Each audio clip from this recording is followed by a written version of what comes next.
Here we go. All right. So today on Reality Coaching for Writers, where we offer what? Diana, what do we offer? No fluff, just the real stuff. Yeah. So the question today is, are you writing text bricks? And Diana, do you even know what that means? No, Eddie, I don't. I need you to tell me. Yeah. So it's a new term that I've found on, it's actually part of the AI. If you Google AI, you'll see people that are saying how to avoid text bricks. And you're going, what? What? And it's basically what we used to call long passages of text on a page that look like a like brick, space, brick, space, brick, space. And you've got to the end of the page and there's not a lot of white space. It's just like a brick and a little bit of mortar between each paragraph. That's a text brick. And the reason it's become kind of something that's being talked about now is because AI is supposedly really good at breaking up your paragraphs and adding things so that it doesn't look like bricks. So that's one way of talking about lots of prose put in together in a block. But we were talking about how to introduce this, and I'll let you kind of pick up from there. Well, Eddie, you and I've talked about this in the past, but with New Year's resolutions, a lot of people are saying, this is the year I'm going to write. It's good to bring this one up again at the beginning of the year. It's a term that we use, fire hosing, and we see it in nonfiction predominantly, but in fiction as well. And that is when you give your reader way too much information, and then it makes it really hard for them to even pull out one nugget and apply that and have a good solid takeaway. So you don't want to fire hose your reader, and you don't want to brick them either, I guess. You don't want to brick. That's right. Yeah, it's interesting. I actually had a conversation, it's probably been 3 or 4 weeks ago now, with a pastor. He was introducing himself, and I went, and of course, this me being me and not using my filter, right? This was like, oh yeah, you're the guy that just talks so fast. That's how I, interacted with him. He says, what? I was like, yeah, you talk so fast, I can't even write down what you're saying. And so I just finally stopped writing, and it's just really hard because he talks from the pulpit really fast, right? And from a speaking point of view, it's the same thing. If you talk so fast that the listener, we have a hard time anytime we listen to somebody, hearing what they're saying and then thinking about it and then burning it into our memory. When somebody speaks fast, we don't catch it all. So a lot of times we just zone out. We just tune out. Our ears can't take it. And the same thing happens with reading. It just does. So do we have any strategies for how to overcome this other than don't do it? Well, the biggest thing is, what is the mission of your book? What is the reader takeaway? The main point when your reader shuts that book, that you're hoping they have learned to apply to their life and walk it out. So it's so important to hang on to that original intent. And then when you find yourself gone off in the weeds, you can self-correct and bring yourself back.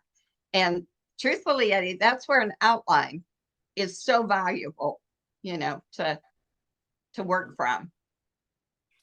Yeah. So what's the technique for getting the vital information in the book in such a way that you don't lose the reader, that the reader is not turned off by basically having to absorb all this information all of a sudden and receive it all and then keep it in their memory? What are the techniques involved in doing this other than an outline, perhaps? Well, keeping your reader in mind at all times. A lot of theologians, have a heart to want to write to the lay person, but if they have their academic cap on and they are just lecturing more and just spitting out facts, then it's going to be a book really for the academic crowd, not the lay person. So I think it's keeping your reader in mind, but story. Eddie, you and I've talked about the value of bringing story, how powerful a teaching tool it is, and how memorable a good story can be. Yeah, and I think you're right. That was probably what I was going to pick up on. Is I think that's one reason when you listen to a good speaker, they're going to give you the nugget of information that they're really trying to convey, but they're going to wrap it around a story. That story gives the listener an opportunity to relax. That's really what you're doing. You're telling your audience, I'm going to tell you a story. So sit back, just take a breath. What I'm getting ready to tell you is not the main thing. It's just a story. You may enjoy this, right? So that gives the audience a chance to relax. They can then reflect on what you just told them that was the main nugget. And in the story itself is going to be an example of the main information, right? Yes. And that's why story for speakers is really important. And the same thing works in books, you know. Yes. Yes. I had a lot of fun. I been writing an article for Inspire Fire, and I was thinking about the way my parents taught me, especially my dad. He loved wordplay, but he must have had one of the most awesome English teachers, because no matter what I encountered in life, I'd go to him stomping my feet, upset about something, and he would say, "Kitten, just calm down a minute." And he'd let me tell him what was wrong. And then he would come up with some lines from a book, a poem, an idiom, and I just started then down a rabbit trail. I had some fun just reading about idioms and how they help teach, really good, strong morals and ethics and life skills. I'd be upset because I'll give you one example. My best friend's mother, she started crying, saying I was picking on her. She went to the mother, and I expected the mother to see my point, but the mother sided with her daughter and sent me home. So when I'm trying to tell my dad, he said, "Well, kitten, blood is thicker than water." And he said, and what he was teaching me is that there are certain relationships that trump other relationships and will always trump other relationships. And so I learned that, but it was an idiom: blood is thicker than water, and there were many, many more. But I think of those things even today. I'll come up against a circumstance and I'll think, yeah, well, until you walk a mile in their moccasins, you don't have a clue what they're living with, Yeah, so I've run into this issue, this text brick issue, this fire hosing issue in this novel that I'm reworking, the werewolf novel, because so we're switching a little bit about fiction. So this is how you can kind of address the same issue with fiction. Fiction, you've got information in the story that you want the reader to know. In my case, it's a mystery, so there's certain mystery things that I need to get out in the story. But at this point in the story, the character is by himself, right? So there's nobody else around. So that's a really boring section of a story. And it's the same thing with women's fiction or romance or anything else. Yeah. It doesn't make any difference what the genre is. When your character is isolated, then there's not the opportunity for dialogue, which means you're going to have blocks of prose, of inner thoughts, and da da da da da. And the readers see that and go, information dump, fire hosing, move on, get to the dialogue, right? Yeah. So the way I have done this in the past that works is I have my character become two characters, almost schizophrenic, and I'll read you an example. So my character, off, he's going to this spooky place, this thing, and he's off in the woods by himself. And he says, this is how the prose reads: the low opening forced me to crawl on all fours, jagged limbs jutted down, da da da da. And then there's a space, and then it's italicized. The text changes to italicized. Okay. Let's play Who Wants to Be a Werewolf? I'll ask the first question. Next line. Let's not and say we did. No. What was the first movie to feature a man-made wolf? No idea. Come on, you know the answer. No idea was my answer. Space. ragged stones cut into my palms and knees, crouching low, da da da da da. So he goes back and forth doing this, right? And then he gets into this who with the first Wolfman movie and all that. All of this, Diana, is a lead up to getting to a cave where he's going to encounter the monster, right? So it's a playful dialogue in his head back and forth between two characters that allows basically me to transport my character from the woods into this cave, right? That would otherwise be really boring, right? Because there's no other characters in the scene. And that's one way to do it without constantly having to go back and put things in quotes. I like it. I like it. Yeah. And in the end, you can have your character, and be at odds with his own self, right? In this case, it may work out pretty well because his grandfather has dementia. So his grandfather actually does have two personalities. So it's also a metaphor for how we wind up teaching. But that's one way you can do that in fiction, is you can have inner thoughts playing back and forth and do it in a comical way, which leads into the second way that we're probably going to talk about it now in both fiction and nonfiction. In fact, you hit on it, which is using a little bit of humor in your nonfiction book to give the reader a break from the textbooks and the fire hosing. So why don't you address that a little bit? Talk a little bit about how humor plays into it. Well, and again, like you said, it's all about your reader. So humor, again, gives your reader a relaxing, pot. So you're delivering some good, solid information in nonfiction writing, perhaps a skill set and all this other information. But when you add humor in, and self-deprecating humor, it may be like a situation where you didn't have this wisdom that you're offering them, and what happened, a humorous situation that came out of it in your own life, then they can laugh with you, and they're more relaxed and able to receive the knowledge that's going to help them avoid that embarrassing situation that you as a writer experience. So yeah, humor is disarming. It helps people relax, but it's also a great way to deliver a truth. Yeah, and in this day and age with AI, with chat and everything that's on the web, it's really not that hard to go out and get examples. So, one of the things I coach my nonfiction writers is, if you're going to give a really important information block, right? There's something here that you it's what I call something I'm really passionate about. I want to make sure everybody gets it. It's that preaching moment that just makes me arrogant and too confident and turns people off. If I'm going to do all that, find in there the examples of people who did whatever you're trying to present the wrong way. They did it the wrong way, right? So it's what I call the cousin Eddie approach, right? You've got this thing. This is the way you string the lights up on the house for the Griswolds, da da da da. And here's the cousin Eddie way, right? So what you're doing is, you've got this thing that's really important. Do this the right way.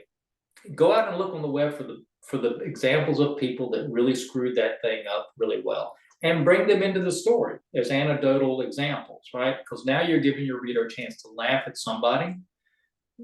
They're already out there, so they're going to laugh anyway. You're not picking on the person. You're just saying, this is the way he did it. This is the way cousin Eddie did it, and that, to your point, that gives the reader a chance to look at it and go, oh, I get it now. Don't want to be like that guy. Be like you. Do the thing you're telling me to do. And that works. Yeah, that works. that's good. I like that.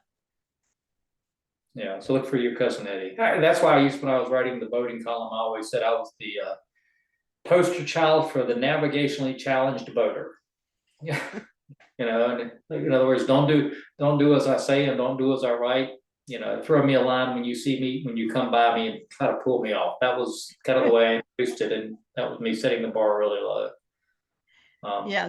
Yes, I definitely. That's called the School of Hard Knocks. This way you can learn something the hard way. Right. For sure. For sure. So when you're coaching your clients, and you come across those fire hosing in the text blocks, and you have to gingerly bring them back. How do you go about that, Diana? What is your approach? Well, when I'm editing, I'll highlight that block and then I'll make a comment and I'll challenge them. Hey, this might be a great idea for another book. I would cut and paste it into a document and as an excerpt, but I really don't see where it's irrelevant right here, right now. And it could distract your reader from your main point. And that's how I handle it. Yeah, and I do, I don't do it quite so gingerly. I actually cut it from the document, right? So this is the way I do it when I'm work, because I'm like, I'm not gonna spend all my time doing this, you know. No, I'll usually, yeah, you're right. Just an example or two, and then just start cutting. Yeah. Right. Yeah. So what I'll normally do is I'll go in and just I'll save the document as is. You know, in other words, we're making our edits or suggestions. We'll save that as is. Here's one version, and then I'll take that same version, save it as a second file, and go in and cut everything out that I think needs to be cut out, and add a little transition between things, and then send it back and say, here's your version with my comments. But before you do that, read this version over here and see what you think. And if you don't see that anything's missing, if you don't catch it, then it's possible that it didn't need to be in this section right now, right? And that's another way that you and I have talked about this before, and what Cindy Sproles is always talking about is don't be married to your words, because if you don't miss the words, then they weren't that important to begin with, you know. But if you miss them, you know, if you're reading the through and go, well, what happened to the werewolf story that the Wolfman done? Then you go, okay, well, I'm married to that.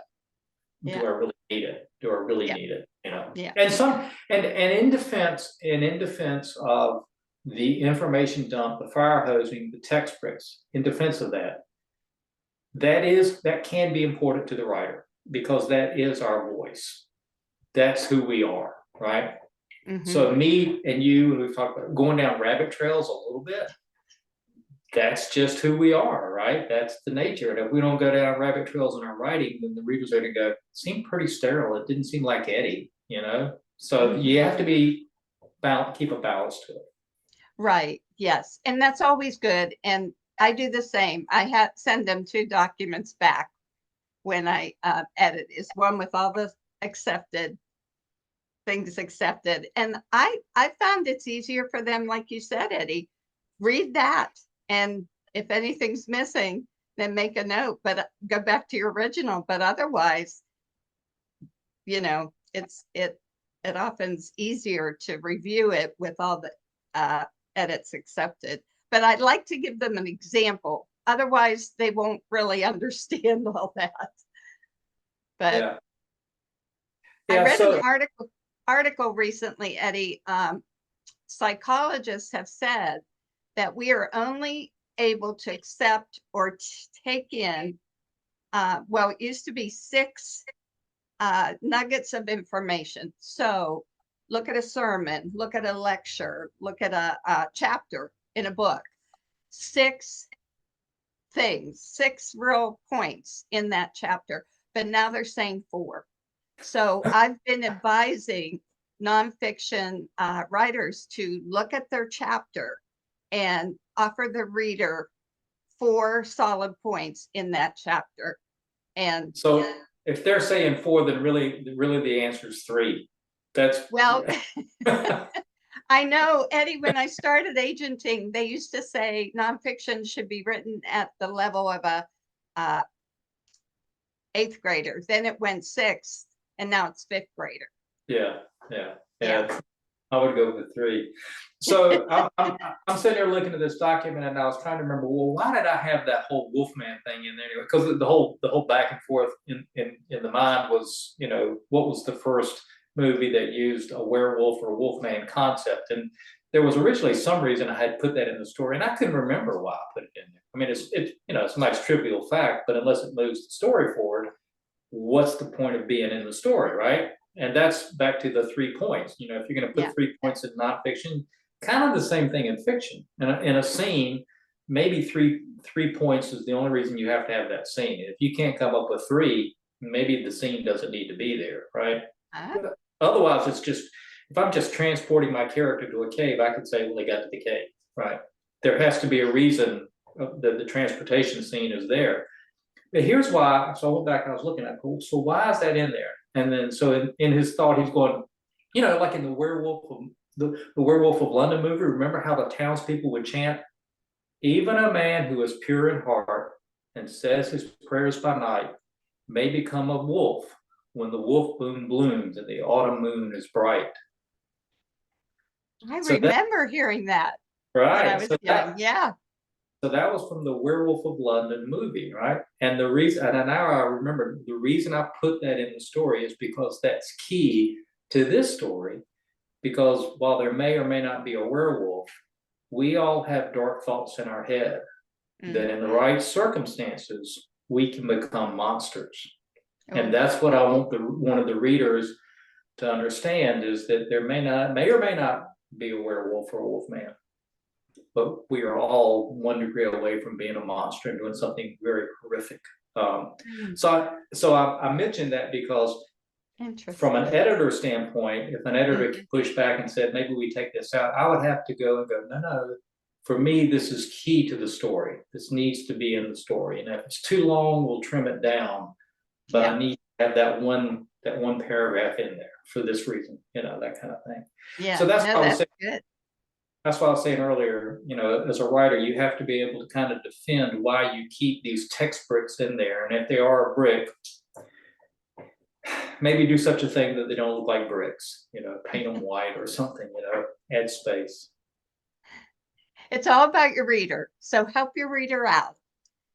Sometimes it's taking away 2 sentences, but sometimes it's leaving those 2 sentences and adding one more that just helps link it for your reader. So it makes sense, because so often, especially in nonfiction writing, you will know what you want to say and your brain just assumes that you've said it. But your reader, that's what a good editor does, is they catch that and they say, okay, either help me out or take this away, give me a little more to help me understand, or, maybe it doesn't need to be here. Yeah. I'm very guilty of that, because I speak my conversation that way. I jump into the middle of a conversation assuming everybody knows the context, and they don't. That reminds me of a lot of lobby conversations at writers' conferences. Yeah. So what's your one takeaway from the text brick fire hosing information dump topic idea? Keep your reader in mind and don't overwhelm them with extraneous material. Yeah, and I think mine would be, early in your writing career, maybe come up with a technique that works for you for this, whatever it is, whether it's a story, an idiom, doing like I'm doing, where you're playing 2 thoughts in your character's head, but it's going to become something that becomes part of your voice, part of your character of writing nature, so that every time somebody reads something of yours, go, oh, I'm looking forward to that one thing, that one idiom that Diana would always throw out there. That's And once you train your readers to look for it, then they're more open to the information and the brick text and everything else, because they're expecting it. It's not boring. It's something to look forward to. That would be my bit of information. That's great. Yeah, I like that. Well, this has been fun. We will have another episode soon, we hope. Maybe one day it'll warm up and we can actually do this on the beach. Maybe when a day when the waves aren't making aren't crashing too loudly. Maybe you could be out on the beach and we could have a beach scene. That would be kind of fun, probably. I'll just use one of those foam things over my microphone. There you go. All right. Well, thanks, Diana. We'll talk later. Okay. Have a great week, everybody. Bye-bye.